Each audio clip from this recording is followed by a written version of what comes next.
तो हेलो दोस्तों, आज हम लोग करने वाले हैं भारत की मिट्टी। भारत की मिट्टी के बारे में बात करेंगे। ठीक है, एनसीईआरटी का पूरा सार होगा। साथ में हम लोग 11 एमसीक्यू भी लगाएंगे।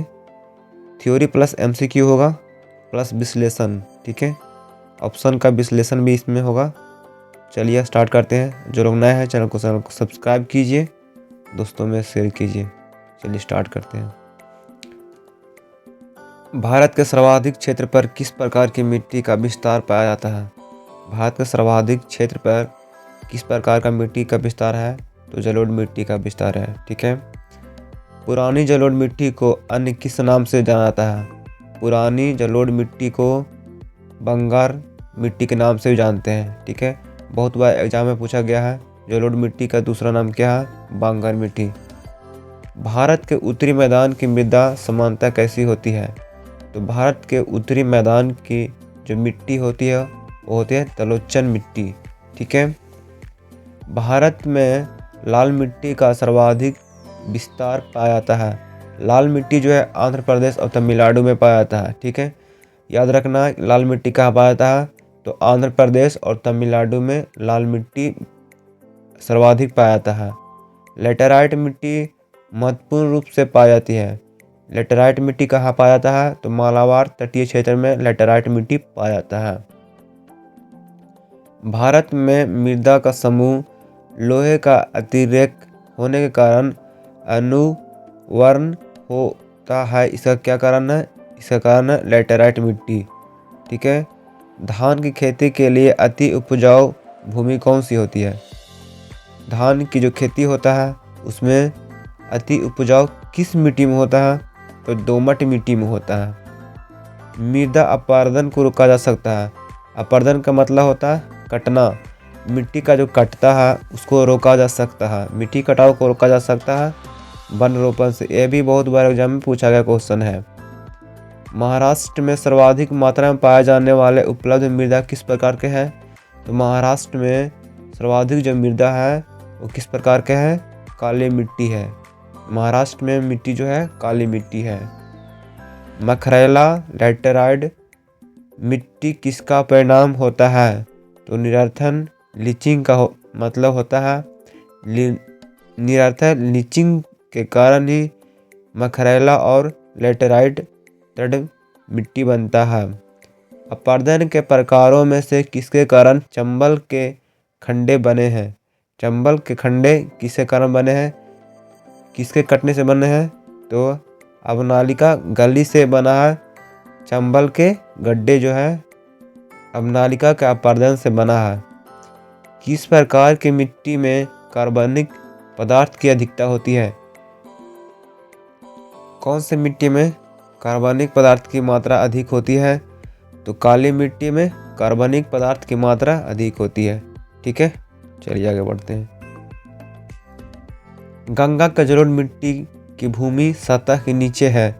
गंगा की जो जलोढ़ मिट्टी है गंगा नदी के सतह से कितना नीचे है? तो 600 मीटर नीचे है जलोढ़ मिट्टी। गंगा पानी के जो नीचे है, गंगा के नीचे जो है जलोढ़ मिट्टी कितना नीचे है? 600 मीटर। गंगा के मैदानों की पुरानी कछारी मिट्टी क्या कहलाती है? गंगा के मैदान की पुरानी कछारी को बांगर मिट्टी बोलते हैं। ठीक है, किस प्रकार की मिट्टी के लिए न्यूनतम उर्वरता की आवश्यकता होती है? किस प्रकार की मिट्टी में न्यूनतम उर्वरक की आवश्यकता होती है? तो लाल मिट्टी में खाद की जो है, अगर खाद कम भी दी जाएगा लाल मिट्टी के तो वहाँ आपका फसल अधिक अच्छा होगा।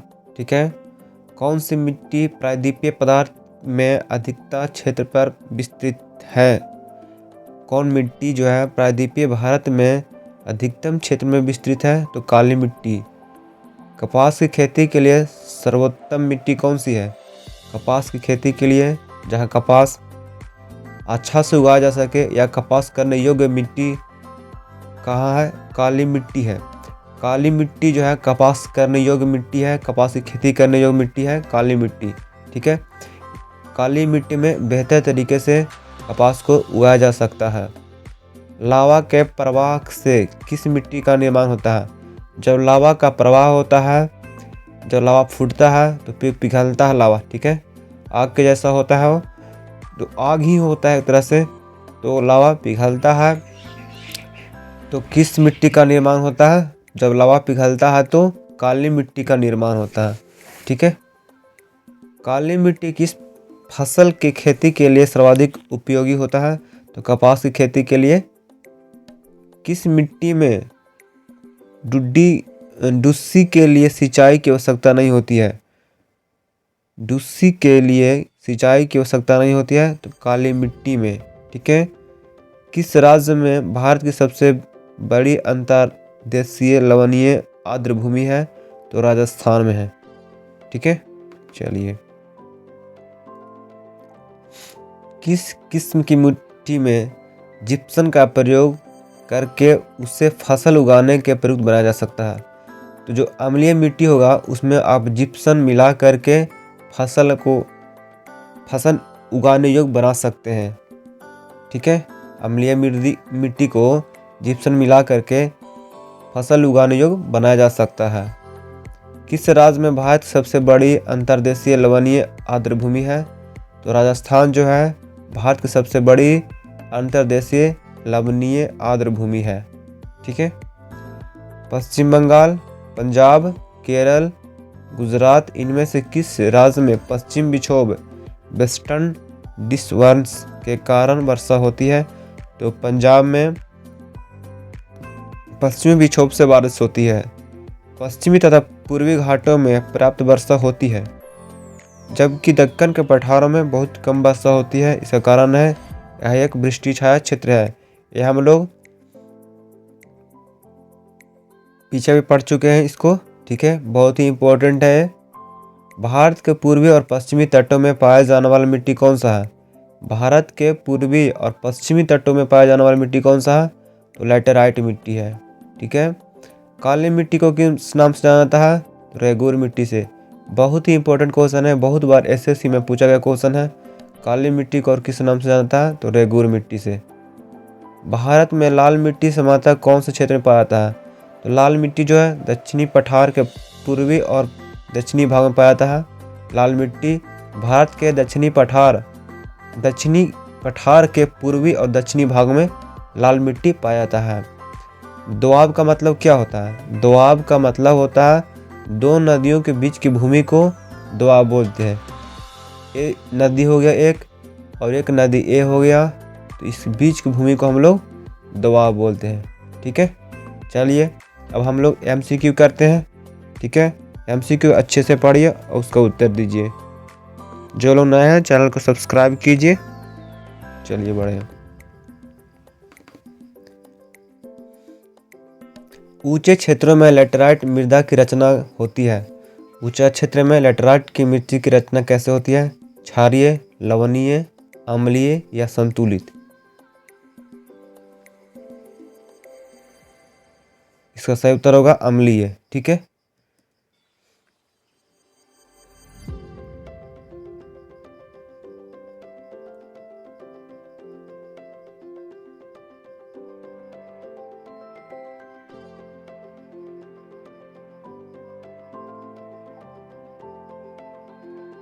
चलिए आगे बढ़े हम लोग। निम्नलिखित में से किस राज्य में लैटेराइट मिट्टी पाई जाती है? इनमें से किस राज्य में लैटेराइट मिट्टी पाई जाती है? उत्तर प्रदेश, राजस्थान, केरल, इनमें से कोई नहीं। तो किस राज्य में लाल मिट्टी पाई जाती है? सही उत्तर होगा केरल में। ठीक है। लैटेराइट मिट्टी कहाँ पाई जाती है? लैटेराइट मिट्टी कहाँ पाई जाती है? भारी वर्षा वाले क्षेत्र में, मरुस्थल में, उष्णकटिबंधीय प्रदेश में या आर्द्र या शुष्क जलवायु वाले उष्णकटिबंधीय क्षेत्र में? सही उत्तर होगा ऑप्शन डी। ठीक है। देखिए लैटेराइट मृदा का निर्माण जो है आर्द्र और शुष्क जलवायु वाले उष्णकटिबंधीय क्षेत्र में होता है। इसमें लोहा होता है और एल्युमिनियम होता है। लैटेराइट मिट्टी में क्या क्या होता है? तो लोहा होता है और एल्युमिनियम प्रचुर मात्रा में होता है। ठीक है। चलिए, पर्वतीय स्लोपों पर मृदा अपरदन को किस प्रकार नियंत्रित किया जा सकता है? पर्वतीय स्लोपों पर मृदा का जो अपरदन किस प्रकार नियंत्रित किया जा सकता है? सही उत्तर होगा सर्वोच्च रेखीय जुताई से। ठीक है। पर्वतीय ढलानों पर मृदा पर्दन को ढाल को काटकर सीढ़ीनुमा खेती बनाया जाता। पर्वतीय ढलानों पर जो है मृदा को काटकर सीढ़ीनुमा खेत बनाकर और सर्वोच्च रेखीय जुताई करके नियंत्रित किया जा सकता है। रोपान कृषि के द्वारा भी इसे नियंत्रित किया जा सकता है, परंतु समोच्च रेखीय विधि सर्वोच्च उपयुक्त है। ठीक है। तो इसका सही उत्तर होगा समोच्च रेखीय जुताई। ठीक है। चलिए आगे बढ़ते हैं। भारत के उत्तरी मैदानों की मृदा समानता कैसी होती है? भारत के उत्तरी मैदानों की मृदा जो है कैसी होती है?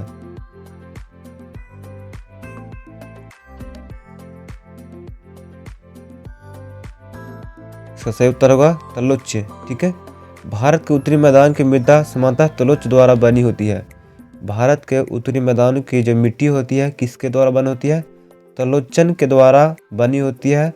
और उत्तरी मैदान का निर्माण नदी द्वारा लाए गए निक्षेपित मलबे से हुआ है।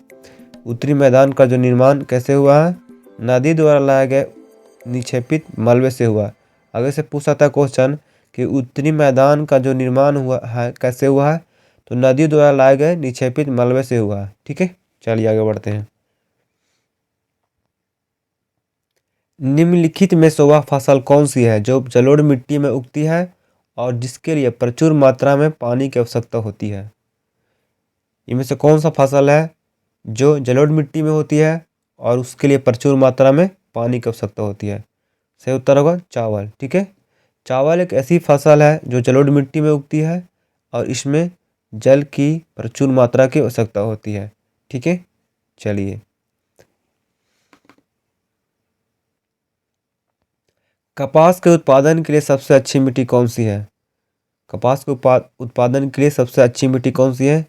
काली लावा मिट्टी, दोमट मिट्टी, पूर्ण जल वाहित मिट्टी या कछारी मिट्टी? इसका सही उत्तर होगा काली मिट्टी। ठीक है।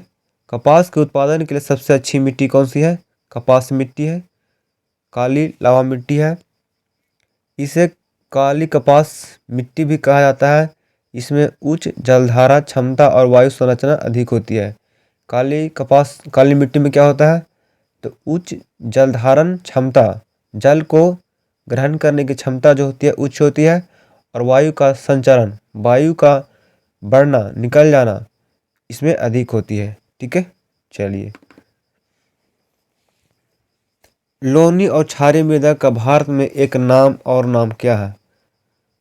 लोनी और क्षारीय मृदा का भारत में एक और नाम क्या है?